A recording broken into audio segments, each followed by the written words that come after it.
मैं डॉक्टर नीलांगिनी गोखले पाढ़ी एक गायनिकोलॉजिस्ट और इनफर्टिलिटी स्पेशलिस्ट हूँ। आज हम ट्यूबल फैक्टर्स ऑफ इनफर्टिलिटी पर चर्चा करेंगे।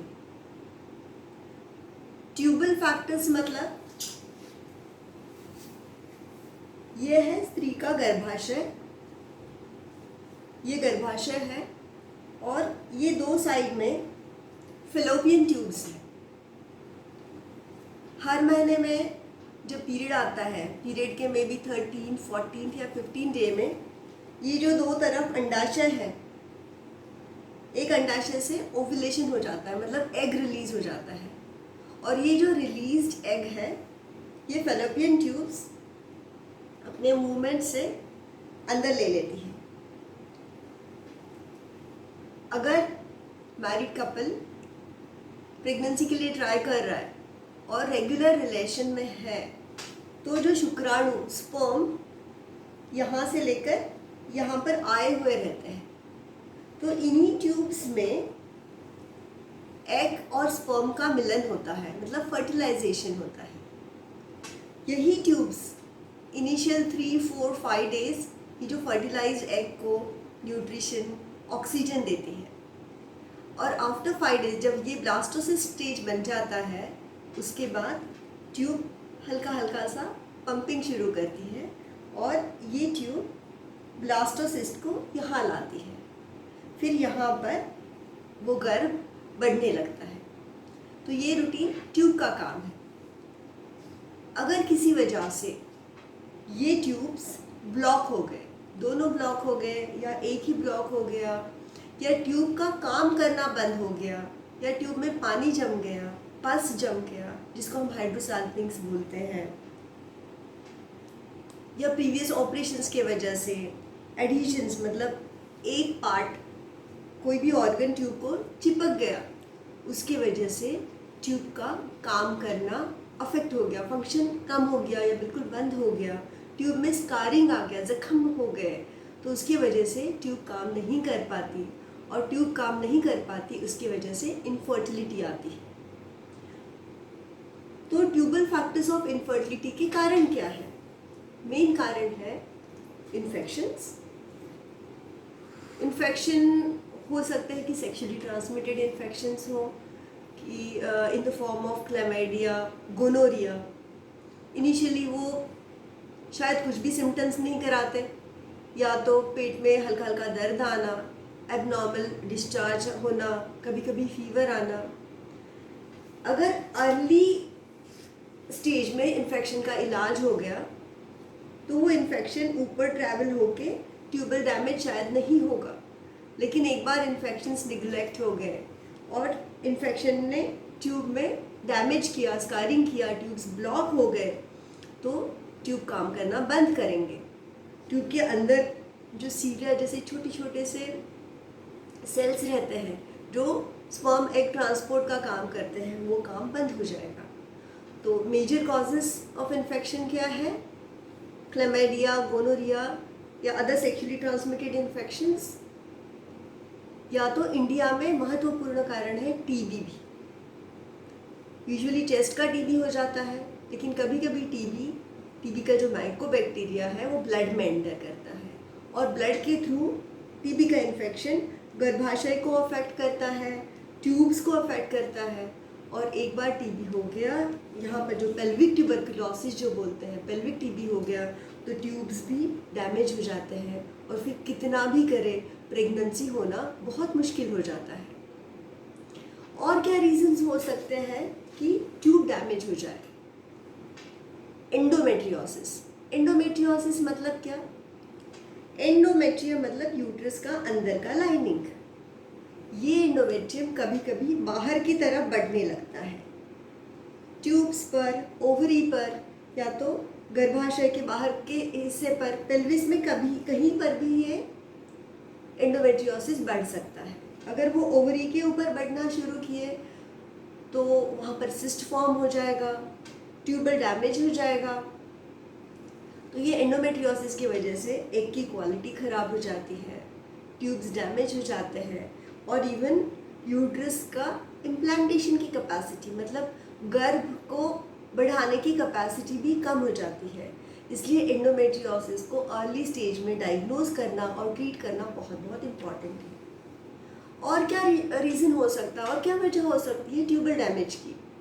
प्रीवियस ऑपरेशंस, पहले किसी भी रीज़न से, जैसे अपेंडिक्स का ऑपरेशन, अगर रप्चर अपेंडिक्स ही हो गया, अपेंडिक्स अंदर ही अंदर फूट गया, तो हो सकता है इन्फेक्शंस की वजह से भी ट्यूब को डैमेज हो सकता है, या तो दूसरा कोई ऑपरेशन हुआ है जिसकी वजह से ट्यूब और दूसरे ऑर्गन्स एक दूसरे को चिपक गए हैं, तो उसकी वजह से ट्यूब की मोटिलिटी, मूवमेंट अफेक्ट हो सकती है।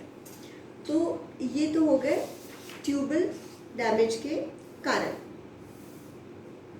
तो अभी हम कैसे जानेंगे कि ट्यूब डैमेज हुआ है? एक तो है कि इन्फेक्शन का डायग्नोसिस डॉक्टर स्वैब टेस्ट से कर सकते हैं, कल्चर में आ जाएगा कि कौन सा बैक्टीरिया बढ़ रहा है, और एंटीबायोटिक देना। लेकिन एक बार अगर ट्यूब डैमेज ही हो गया है तो एंटीबायोटिक से ट्यूब्स का डैमेज हम ठीक नहीं कर पाते, उसके लिए ऑपरेशन ही करना पड़ता है। हो सकता है लैप्रोस्कोपी या लैप्रोटॉमी। और कोई चीज़ हो सकती है कि जिससे हम जल्दी से ट्यूब ब्लॉक है या ओपन है जान पाएंगे, वो है HSG।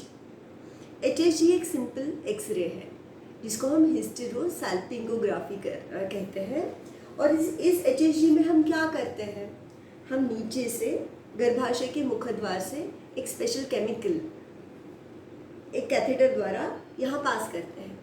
वो केमिकल जिनके ट्यूब्स ओपन है वो यहाँ से एंटर करके बाहर आने लगता है, और तभी उसी दरम्यान हम ऊपर से एक्सरे लेते हैं। तो उस एक्सरे में हमें ये गर्भाशय और ट्यूब्स ब्लॉक है या ओपन है पता चल जाता है, मोर और लेस। कभी कभी ट्यूब्स ओपन भी है लेकिन फॉल्सली वो क्लोज दिखाई दिए जाते हैं HSG में। तो ये HSG के लिए कोई एनेस्थीसिया की यूजुअली ज़रूरत नहीं पड़ती। मान लो HSG में कुछ एबनॉर्मलिटी आ गई, एक साइड या दो साइड ट्यूबल डैमेज दिख गया, तो डॉक्टर आपको लैप्रोस्कोपी करने की सलाह देंगे। लैप्रोस्कोपी मतलब क्या?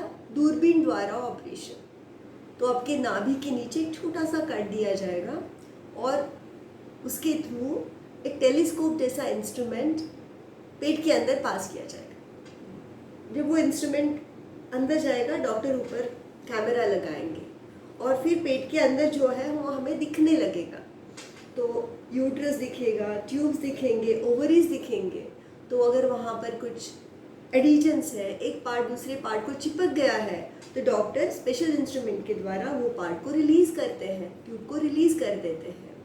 अगर मान लो एंडोमेट्रियोसिस की वजह से ओवरी में सिस्ट बन गए हैं, चॉकलेट सिस्ट बन गए हैं, तो चॉकलेट सिस्ट का ऑपरेशन भी लैप्रोस्कोपी द्वारा हो सकता है।